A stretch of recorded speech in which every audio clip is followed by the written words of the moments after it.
नमस्कार साथियों, Suryanagari Uniqlo classes के यूट्यूब चैनल पर मैं उर्मिला राठी आपको हार्दिक स्वागत और अभिनंदन करती हूँ। आप सबको जय गंगा मैया की।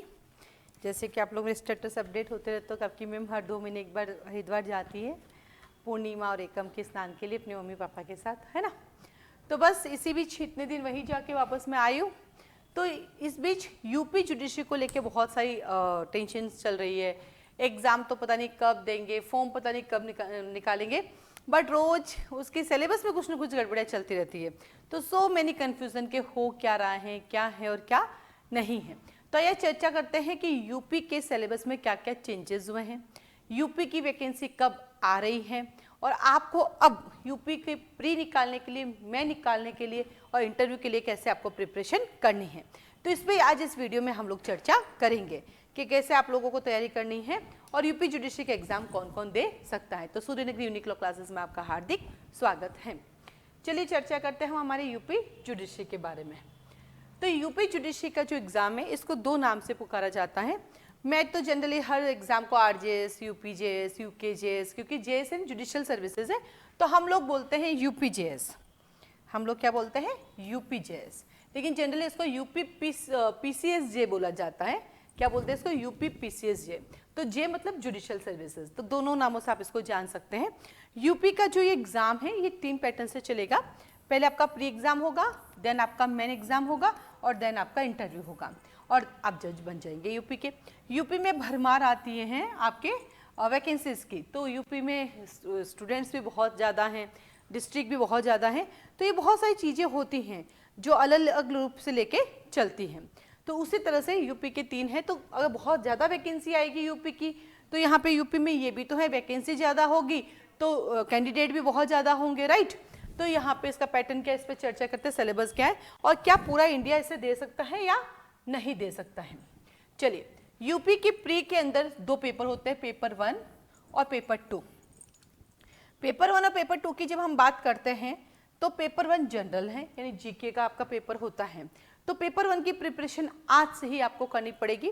रूटीन जीके आपको पढ़ना पड़ता है। बाबर, अकबर, हुमायूं जैसी चीज़ें नहीं आती, जनरल चीज़ें आती हैं। आज के टाइम में क्या चल रहा है, तो जो भी जीके की बुक्स आती हैं, जैसे क्रोनोलॉजी के बारे में जानती हूँ, है ना, एनसीईआरटी की बुक में जानती हूँ, तो ठीक वैसे ही रूटीन का न्यूज़पेपर यानी आपको टाइम्स ऑफ इंडिया पढ़ना चाहिए, आपका जीके मजबूत हो जाता है उससे।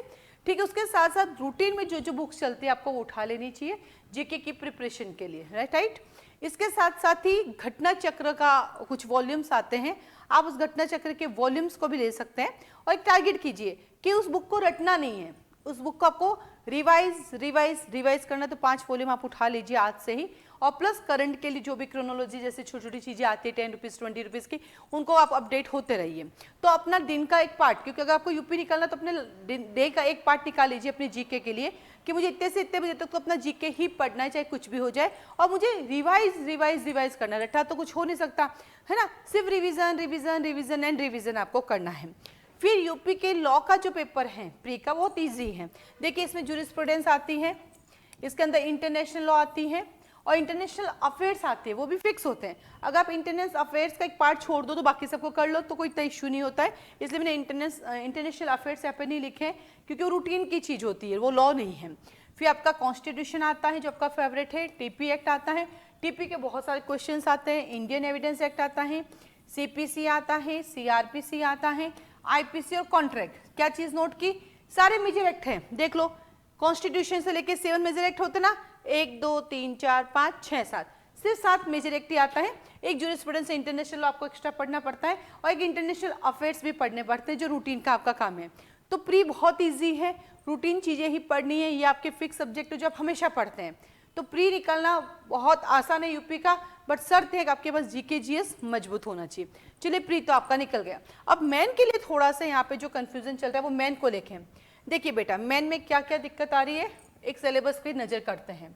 ठीक है, पहले यूपी के मेन के अंदर आपके 5 सब्जेक्ट हैं, अब एक सब्जेक्ट बढ़ गया। हालांकि वो एक सब्जेक्ट बढ़ने का कोई ऐसी बड़ी बात नहीं है, वो सेकंड को थर्ड, सेकंड में से तीसरा निकाला, इसलिए बहुत ज़्यादा गड़बड़ियाँ नहीं है। पहला पेपर जो था जीके का, इन्होंने इस जीके के पेपर में थोड़े से चेंजेस कर दिए। क्या किए? जीके के पेपर में थोड़े से चेंजेस कर दिए। ये तो फायदा हो गया ना। अब आपको जीके थोड़ा ही पढ़ना, लॉ ज़्यादा पढ़ना है, ये तो और अच्छी बात हो गई, पहले तो पूरा जीके ही पढ़ना होता था, मेन एग्जाम में जीके आता था, तो वो पार्ट इन्होंने कम करके उसमें कुछ कानून ऐड कर दिए उन लोगों ने, ठीक है। अब इन्होंने क्या किया, जो पहले जनरल पेपर होता था जीके का वो इन लोगों ने बढ़ा दिया है। अब उसमें क्या क्या सब्जेक्ट आ गए देखिए, दिव्यांगजन एक्ट आ गया 2016, माता पिता का मेंटेनेंस, सुपीरियर जो है अपने घर के वरिष्ठ उनका मेंटेनेंस, दहेज अधिनियम, domestic violence, work place, PCPNDT, empty मतलब महिलाओं को प्रेगनेंसी टर्मिनेशन का अधिकार है, इंडिसेंट एक्ट, ज्यादा बड़े बड़े नहीं है, छोटे छोटे एक्ट है सारे के सारे, इतना डरने की बात नहीं है। और आपका आ गया पोक्सो, तो लगभग 9 आपके नए एक्ट जोड़ दिए। इन एक्ट का ऑब्जेक्ट क्या है, ये एक्ट क्यों बना है, इसके बनने के क्या कारण है, इस एक्ट के क्या पॉजिटिवनेस है, क्या नेगेटिवनेस है, तो मैं तो ये आपको ध्यान रखना है, प्लस कानून जैसा उसको अपने लॉ के नजर से पढ़ना है। और सारे छोटे छोटे एक्ट है, बड़ा कुछ भी नहीं है ना, बस ये एक लॉ का पार्ट थोड़ा बढ़ गया आपका, तो ये नए एक्ट इसमें ऐड हो गए हैं। उसके बाद इन्होंने क्या किया, पहले आपका लैंग्वेज का एक ही पेपर था, अब उन्होंने इसको इंग्लिश लैंग्वेज नाम दे दिया और इसको हिंदी लैंग्वेज नाम दे दिया, तो अब ये 2 पार्ट में हो गया। तो पहले ये एक पेपर बढ़ गया, पहले आपके 5 पेपर थे, 6 पेपर हो गए, तो सेकंड हो गया इंग्लिश लैंग्वेज को लेकर और थर्ड हो गया आपका हिंदी लैंग्वेज को लेकर, ठीक है। तो इंग्लिश और हिंदी लैंग्वेज हो गया। देन आता है 4th paper substantive law. 4th paper क्या है आपका, 4th पेपर जो है वो आपका सब्सटेंटिव लॉ है। और क्या कहता है सब्सटेंटिव लॉ में, देखो आपके कॉन्ट्रैक्ट एक्ट हैं, पार्टनरशिप हैं, ईजमेंट हैं, टॉर्ट हैं, टीपी हैं, इक्विटी हैं, ट्रस्ट एक्ट हैं, एसआरए हैं, हिंदू लॉ है, मुस्लिम लॉ है और कॉन्स्टिट्यूशन है। ये जो सब्सटेंटिव का 4th पार्ट है, इसमें आपके इतने सारे लॉज रहते हैं, यानी सिविल लॉ, एक तरह से इनको कहेंगे सिविल के सारे लॉ हो गए, इसको बोला सब्सटेंटिव लॉ। फिर जो 5th पेपर है आपका वो है प्रोसीजर लॉ। किसकी बात करेंगे, प्रोसीजर लॉ, नाम इसका प्रोसीजर है, तो प्रोसीजर में हमारे पास 3 एक्ट है, सीआरपीसी, सीपीसी और एविडेंस, प्लस इसमें प्लीडिंग ड्राफ्टिंग भी है, आपको प्लेंट भी पूछ सकते हैं, जजमेंट राइटिंग भी आएगी इसके अंदर, है ना। तो इसके अंदर आपके एविडेंस आ जाता है, सीपीसी, सीआरपीसी और प्लीडिंग, जिसमें प्लेंट भी आता है, जजमेंट राइटिंग भी आती है, दोनों में से कुछ भी पूछ सकते हैं। जबकि राजस्थान में सिर्फ जजमेंट राइटिंग चार्ज स्विमिंग आती है, पर यहाँ पे प्लेंट भी आ सकता है, यहाँ पे क्या बोलते हैं एंटिसिपेटरी बेलो, कुछ भी पूछ सकते हैं। फिर इसका जो 6th पेपर है, इसमें थोड़े से चेंजेस हुए हैं। इसका जो 6th पेपर है, जिसको इन्होंने नाम दे रखा है IPC, revenue and local act जो है, इसमें कुछ चेंजेस हुए जिसको हम देखते हैं बारीकी से। तो 6th पेपर में आपके आईपीसी आएगी, फिर रेवेन्यू एक नया एक्ट जुड़ गया, लैंड रेवेन्यू एक्ट, जो लगभग सभी स्टेट में है, पहले यूपी के हायर जुडिशरी में ऐड हुआ था, अभी लोअर में भी ऐड हो गया इस साल से, ठीक है। फिर लोकल लॉज में देखो, म्यूनिसिपैलिटी है आपका, ठीक है, ठीक है, पंचायत है, ओके, कंसोलिडेट पहले भी था, अर्बन प्लानिंग पहले भी था। अब इन्होंने क्या किया, अभी थोड़े दिन पहले एक अमेंडमेंट हुआ, उसमें से इन्होंने यूपी लैंड रेंट एक्ट निकाल दिया था। थोड़े दिन पहले जब अमेंडमेंट किया तो लैंड रेवेन्यू जोड़ा, जमींदारी हटा दिया था, और इन्होंने यूपी का रेंट एक्ट जो पहले से आपके कोर्स में था वो हटा दिया था। फिर अभी जो नया अमेंडमेंट वापस ये लोग कर रहे हैं, तो उन्होंने कहा नहीं हम रेंट वापस रखेंगे, और तो पहले भी केवल 7 थे, अभी भी 7 ही है, जमींदारी हटाया, उसकी जगह पे लैंड, पहले 6 थे 7 कर दिए, तो जमींदारी की जगह पे लैंड रेवेन्यू ले आया, बाकी सारे वो के वो थे जो पहले थे, वो क्यों, सिर्फ जमींदारी की जगह लैंड रेवेन्यू आया, बाकी वो को वो है, same to same UP high judiciary में भी यही है। और अब एक नया जोड़ रहे हैं, अर्बन प्रीमाइसेस टेनेंसी एक्ट 2021, ये इसमें एक नया ऐड किया जा रहा है। तो अब कितने हो गए आपके यूपी के लोकल, 7 एक्ट हो गए। तो जमींदारी जो यूके, यानी यूके मतलब उत्तराखंड में आज भी है, वो अभी जमींदारी यहाँ से हटा दिया गया है, बाकी लैंड रेवेन्यू आ गया, municipality, panchayat, consolidate, urban planning और यूपी का रेंट एक्ट, और साथ ही साथ अर्बन प्रीमाइसेस टेनेंसी एक्ट 2021। अब तक का आपका ये सिलेबस आ गया, और ये सब मेन का है, प्री तो वो छोटा सा, सिर्फ ये सब मेन के लिए है, जिसके लिए आपको पढ़ना है, तो ये मेन के अंदर आपके पास आ गए हैं सारे, जिसको आपको पढ़ना है। तो जब भी कभी मेन का कोई चीज होती है, तो देखो मेरा ये मानना है, एक बार जरूर रूटीन में उसको पढ़े, एक बार पढ़ने के बाद उसके बाद आप सेलेक्टेड पढ़े। आपको लगता है मैं सीधा क्वेश्चन आंसर फॉर्म में पढ़ लूंगी मुझे याद हो जाएगा, नहीं होगा बेटा, सीधा क्वेश्चन आंसर फॉर्म में अगर कोई चीज याद करोगे नहीं होगी।